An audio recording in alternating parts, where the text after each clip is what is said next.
I had a technician and he was awesome. He was joyful. He was fun to have around. He was diligent. But for whatever reason, every time I asked him to check a charging and starting system, he would forget to write down the alternator output, and it would drive me insane. And every time I handed him a diag, I would sit there just knowing, like preloading my anger, like preloading, I just know he's going to bring it back and it's not going to be there. I'm going to have to send him back out to do it again. After a while, pulled my head out and realized, why not set him up for success? This is Shop Talk Her Way with JeanAnn SaintGrace.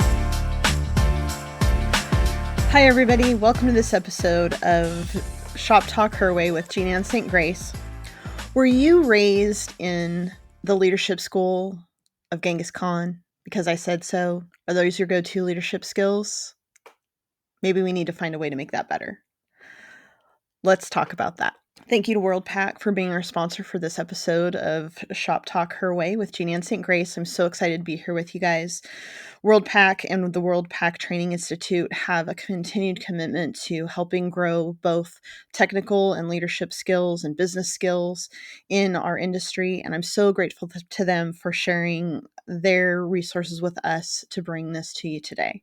So, leadership. It's almost a 4-letter word, right?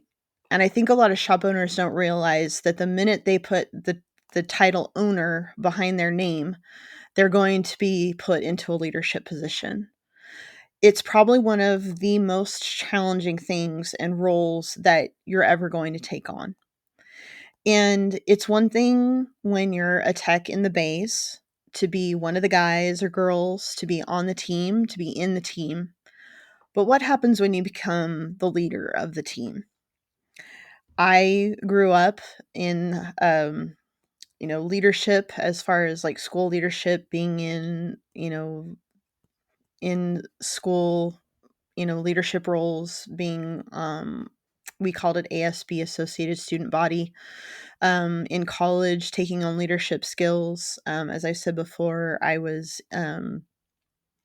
in the agricultural studies area of the world, and so there was leadership room there to be a voice for agriculture, for what agriculture does for us as a country and as a world. And a lot of that passion shifted into automotive repair once I shifted my focus into the automotive repair industry. And leadership has changed immensely over the years. And it's not always, let's go back, it's never the easiest role to be in because there's so many things at play as a leader. Whether you are a technician on a team, whether you are a foreman, a shop manager, a service manager, an owner, a service advisor, in some way, you're going to take on leadership roles. There's just no two ways about it. So as much as I usually have a voice speaking to shop owners, this is for everyone. Becoming a leader. It's even about becoming a leader in your home. It's about becoming a leader in your industry. And you think, well, maybe your youngest technician, your most experienced technician, where do they lead? They might lead in innovation. They're new to the industry. They're new to your shop. They might see things that you've never seen before and might come up with a new way and a better way, a more efficient way, a more productive way. Something could happen.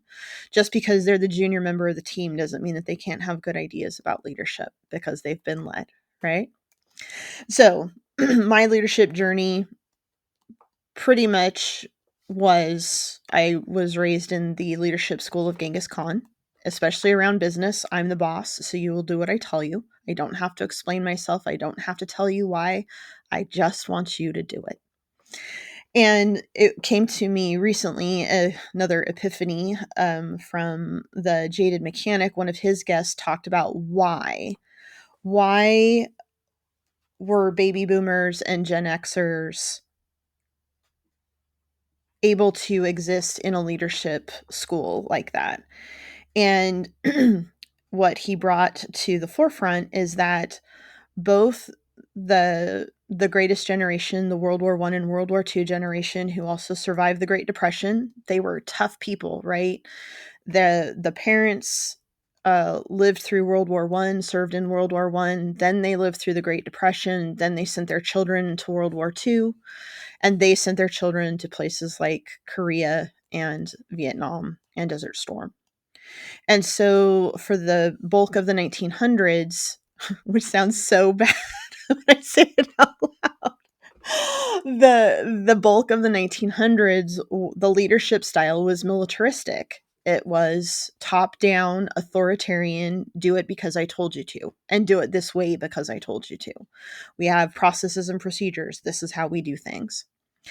And so, my grandparents were World War II vets. My dad was a Vietnam era veteran.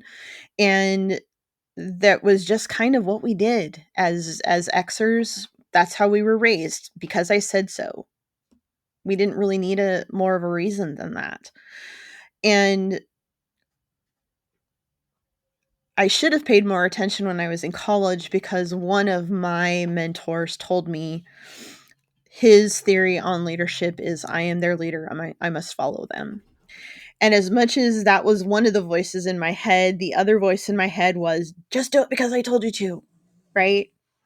And I didn't fully understand what he was talking about when he said, I am their leader, I must follow them. So I think if I tell you my leadership story, then I think some of it will become applicable, and then we can talk about what is the modern form of leadership. So, like I said, as much as I was raised in a place where you did things because you were told, you didn't ask questions, you just did it, right? The world has definitely changed. The world has definitely changed into they need to know why. Are the people that we're leading need to know why, they need to know their purpose, they need to know their role, and they need to know how well they're doing in that process. Dr. Don Ream in his book talks about the two things that human beings need. They need to know how they're doing and what's next. If we can keep our people knowing they're doing a good job or maybe a not so good job, then we point them in the direction they need to go. How are they doing? What's next? That's one of our first keys to leadership, at least as far as I'm concerned. So that's going to be where we eventually land. I started off as a leader, de facto leader in my shop, co-leader because my husband was there also. Um, but I was the administrative person. I was the one dotting the I's and crossing the T's, making sure the trains ran on time, that kind of thing.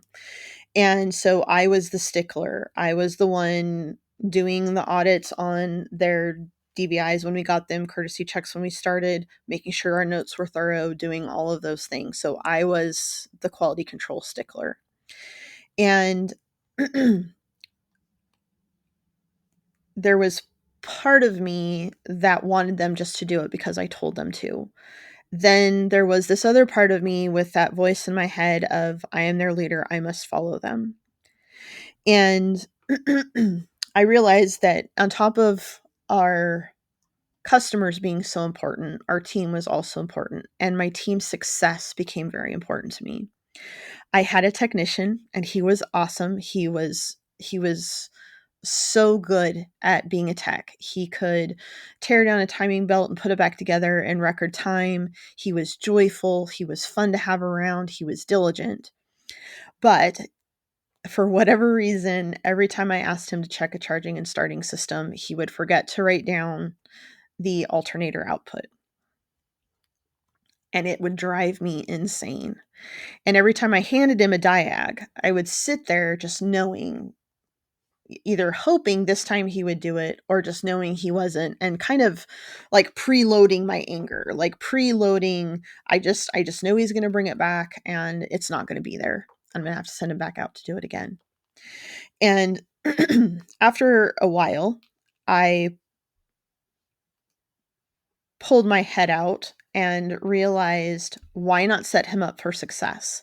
Instead of us playing out this little play of, I give him the work to do, he brings it back incomplete, I'm mad, I embarrass him and send him back out to do it again. Why not set him up for success?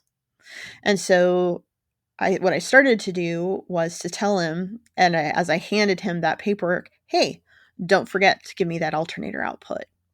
Yes, ma'am, no problem. And guess what? He did. And so I wasn't mad. He wasn't embarrassed. We didn't waste time going back and doing it again. It just got done. All because I pre-loaded him with, don't forget to do that.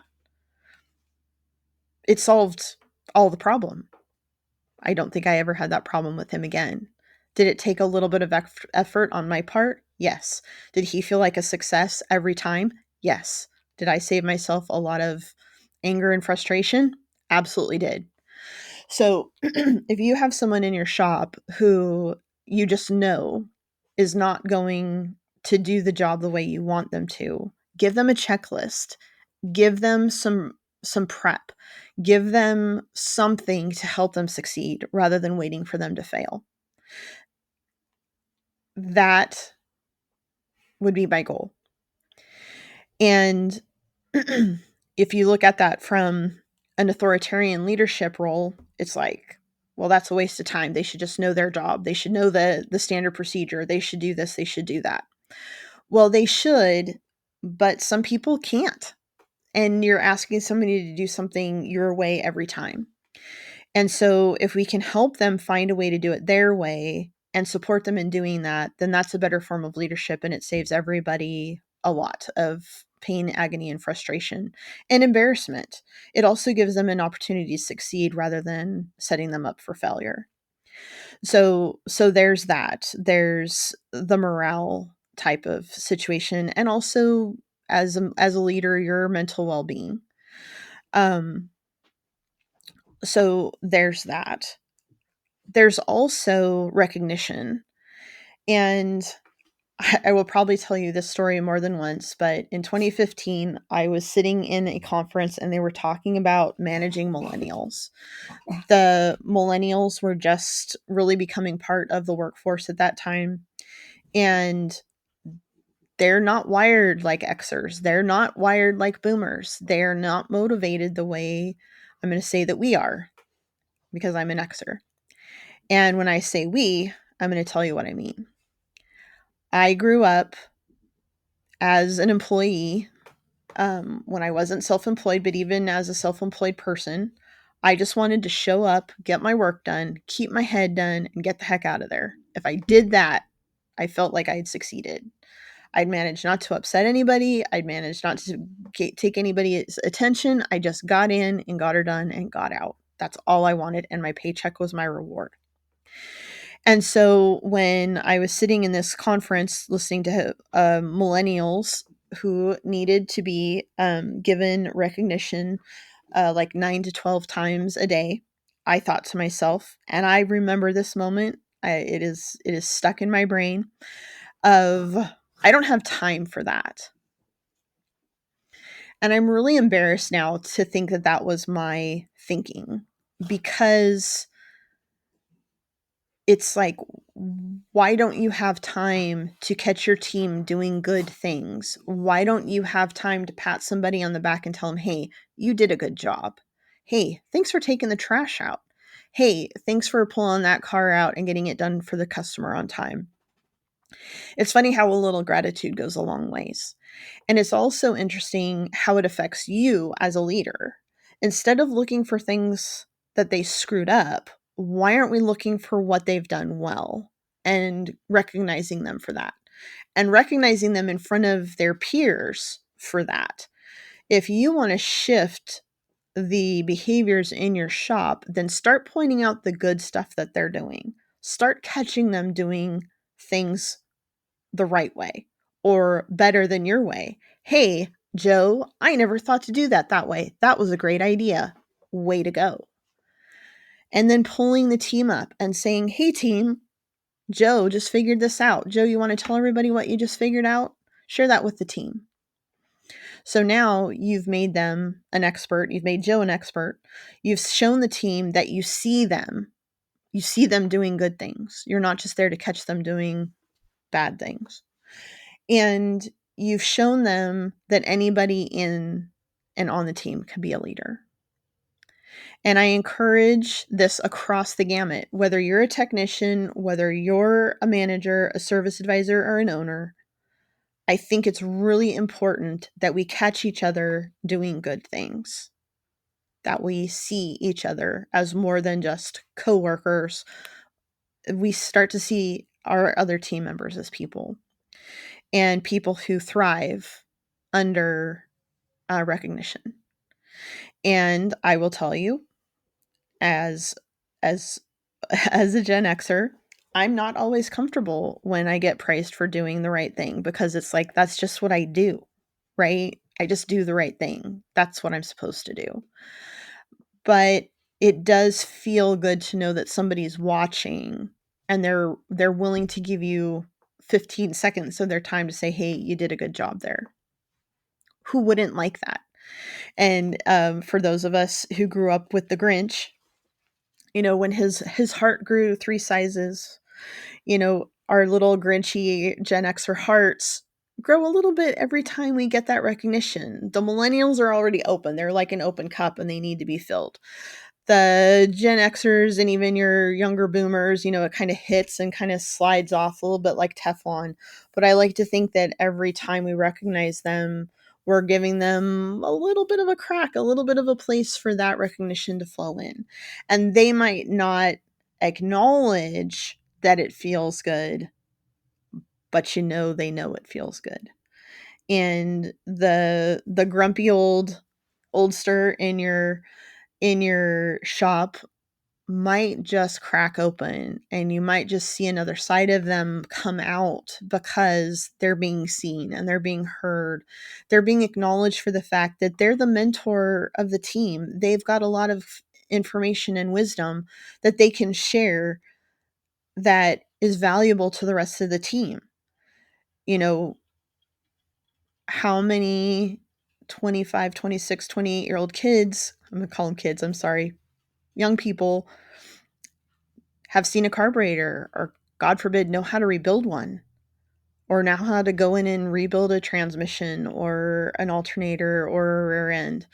It used to be that those people were on every street corner, and they're not anymore. So those skills that we used to take for granted have now become specialties, and we need to make sure that that wisdom is transferred. So if you've got a Grinchy oldster on your team, they're going to grow under this recognition, and helping them learn how to train your younger team in these now specialized skills will help them, your younger members of their team, become the mentors and the leaders as you bring on new technicians and bring new people into the fold. So we want to always recognize that our team members all have something to give and see them for it. And the other realm that we fall into is that people need to know that their work has meaning and that it has purpose. And you could go into every industry and find their meaning and purpose. But as far as I'm concerned, the automotive industry fixes people's problems. For some people, we're seeing them on their worst day. If you're a mom and you go out to get in your car and you've got all the kids loaded up and it's 7 o'clock in the morning, and you go to turn on the trusty old grocery getter and it won't crank and it won't start, what do? Is there another vehicle? Is your husband on a plane to Chicago and their car is sitting at the airport? You might be stuck. So what's the scramble? The scramble is, okay, find a way to get the kids to school. How am I going to get to work? What am I going to do with this flipping car? And I can't get a hold of my husband or my partner or my spouse, whoever that authority figure might be. But they have a trusted shop to call, and it might be you.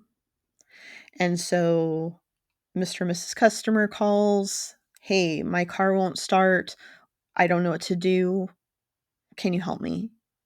And you just became their superhero because your advisor, your customer service rep, it might be you on the phone, tells them, "Yes, yes, ma'am. I'm going to send a tow truck out. We're going to get that picked up. You come in with it. We're going to get you an Uber or a Lyft to your work, and we'll get this thing checked out and we'll see what we can do." You just fixed 90% of their problem. Now, we don't know what it's going to cost. We don't know what's going to happen next, but we've got them through the first step of their solution. That's the role that we play. And invariably, it is so important. In that moment, we've become their hero. We've come in and saved the day. And that's important. So that's the role of your service advisor, or you if you're the one answering the phone. What's the role of your technician? The technician is to get the car pulled in, get it checked out, find out what it needs, and get back to the service advisor so they can move on with the workflow process. But their purpose isn't just fixing the car. Their purpose is getting that vehicle back out safe, ready to roll, ready to go back on the road.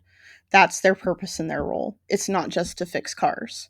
We're here to keep people safe. We're here to give solutions to problems that other people can't find. There's a lot of noble purpose in what we do in the automotive repair industry. A lot.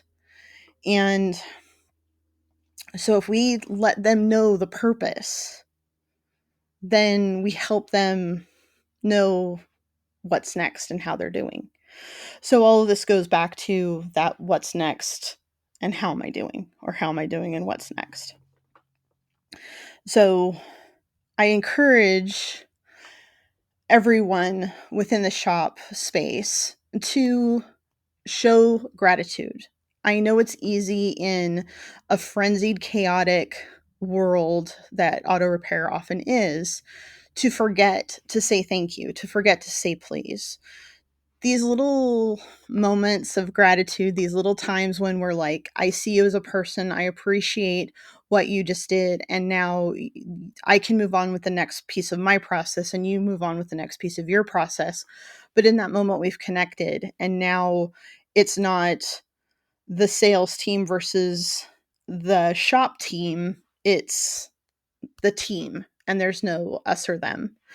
And that's another thing we need to work on as leaders, is making sure that the team is cohesive. How many people have been in the techs versus the service advisor space? So and so is not doing this, the other person's not doing that. There's this big tug of war between the two aspects of the shop, and we really need to learn how to diffuse that. How do we get them on the same team so that there's not this competitive interplay that really breaks down the shop culture and breaks down our workflow process? We don't want to get into playing the blame game, but we want to turn around and see how can we make this process work better? How can we get more out of our team? And speaking of teams, I want to thank WorldPack and the WorldPack Training Institute for being on our team.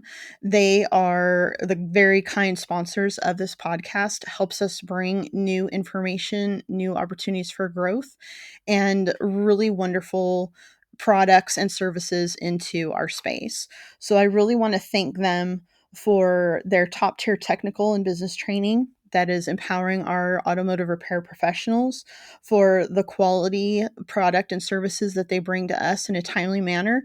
What would we do without WorldPack? So thank you so much to WorldPack and WTI for their sponsorship of this program.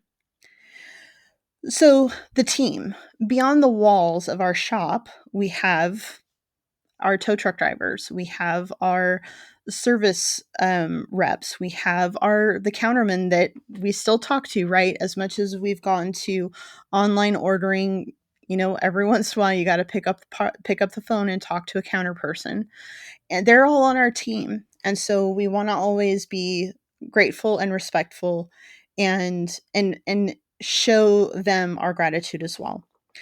So, back to our role as leader in our shop. A lot of us as leaders in our shop never thought that we would end up being the mentors to our team. And this is one of the really key things that has come out of managing these younger generations. They are not money motivated. They also don't want to be their parents who just worked and worked and worked and barely had time for their families or to do special things or to have those kind of experiences. They don't want to be workaholics. They want to have some form of work life balance. And it's important to us, or for us, to model that behavior for them and to also show them the rewards of work. The obvious one, of course, is a paycheck, but that's kind of become, so what? They want to know that when they come to work, they know their purpose. They know that their work is recognized. They also want to know that their leader is invested in them, that they see them. And how do we do that? It's by getting to know them. It's by sitting down with them. I'm a big proponent of one on one meetings with your team members. If you can't do it weekly, at least monthly. Please, at least monthly, sit down with them. Have a notebook, have them keep a notebook of notes so that we can help them grow. We should be looking at things like what are their professional goals? What are their personal goals? What do they want to bring to the business? All of those things should be acknowledged. They have something to contribute. And I will bet you that 99 times out of 100, you're going to be the first person who asks them what they want to be when they grow up in a really meaningful way. Do you want to buy a house? Do you want a boat? Do you want a motorcycle? Do you want to put your kids through college? What do you want? And how do we get you there?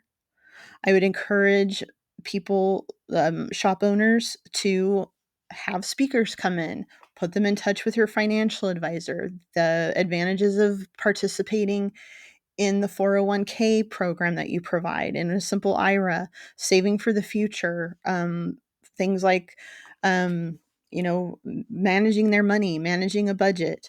Do you know a realtor who could help them out? Do you know of, I don't know what, who can help them? Somebody in your network can probably be of service to them, and you can be the one who helps them achieve their goals.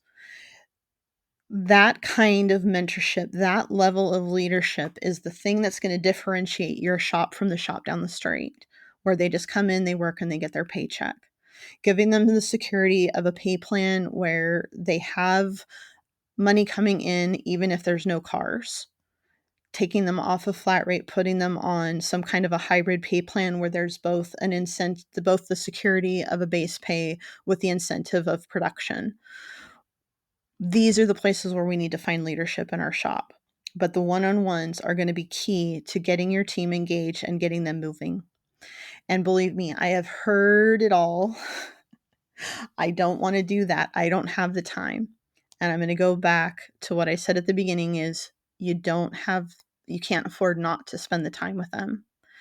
And what the sneaky little, um not coincidence, but the thing that comes out of this is that you become a better leader and your team becomes more of a team and everybody starts pulling in the same direction.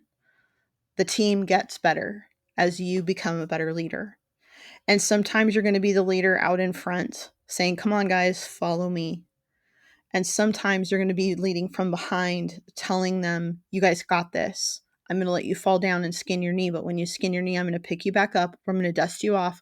We're going to figure out why that didn't work. And then we're going to move forward." So that they not only learn to follow, but they also learn to lead. They learn to innovate. They learn that it's okay for them to make mistakes, that you're going to be there to help them grow through that process, not become stagnant. I think we spend a lot of time just keeping our fingers crossed that they're going to do their job right, but we need to continue to teach them how to do their job right, to have them learn new skills, to advance, to get ASC certifications if that's something that's part of the culture in your shop. We want them to become the better versions of themselves. We might even find somebody who is not the right fit for the position they're in, and maybe we move them into another position. Or maybe we help them figure out that this isn't where they belong and they need to go find something that's more powerful, more purposeful for them, that they'll have more success at. Sometimes leadership looks like, helping them leave the nest if that's what's necessary. So, again, one of the things that the accidental shop owner might land in is being the accidental leader of their shop. But it's in a very important role, and it's something we can't stop doing. We have to continue to grow as leaders. We have to give them opportunities. We have to catch them doing good things. These are all the hallmarks of the modern leader. Keeping them knowing you're doing a great job. Here's your next thing. Here's your next goal. Here's your next achievement. Here's the next thing that we're working towards, whether it's a personal goal or a professional goal. So, as leaders in our industry, from every part of the shop, we need to learn how to be supportive of our team members. We need to learn how to give them a place to grow to, and we can never stop supporting them.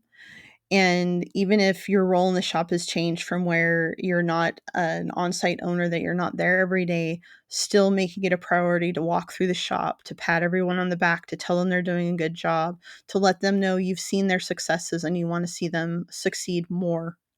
You have to instill that in your second in command, in the person who is managing your team, that they learn how to be servant leaders as well. So no matter what part of the shop you're in, you have a leadership role in the shop, and it needs to be grown and supported and built. So I know I tend to go a little bit on a rant, but this is one of those things I'm very passionate about, is changing the way we lead.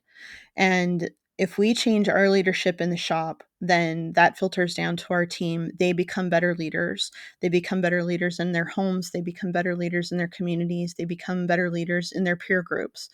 It's amazing how this pebble dropped in the water, that ripple effect grows out.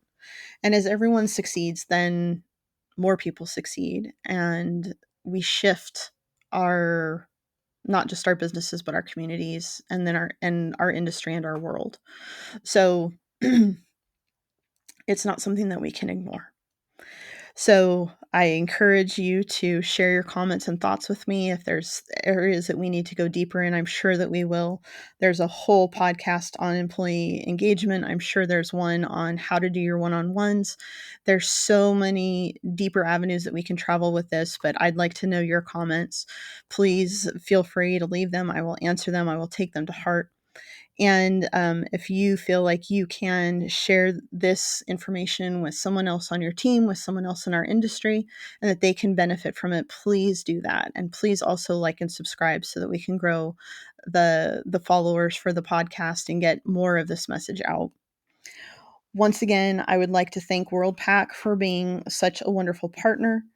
Um, by being part of this community, the Shop Talk Her Way community, you are upping your game, you're leveling up in your leadership, you're bringing more and more to your industry and to your world. I hope that this has been a wise spending of your time, and that if this has ignited your passion for your business some turns in your leadership, some personal growth for you, that's all that we're looking for.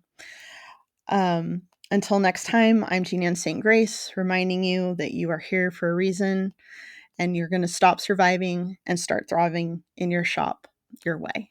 Thank you so much.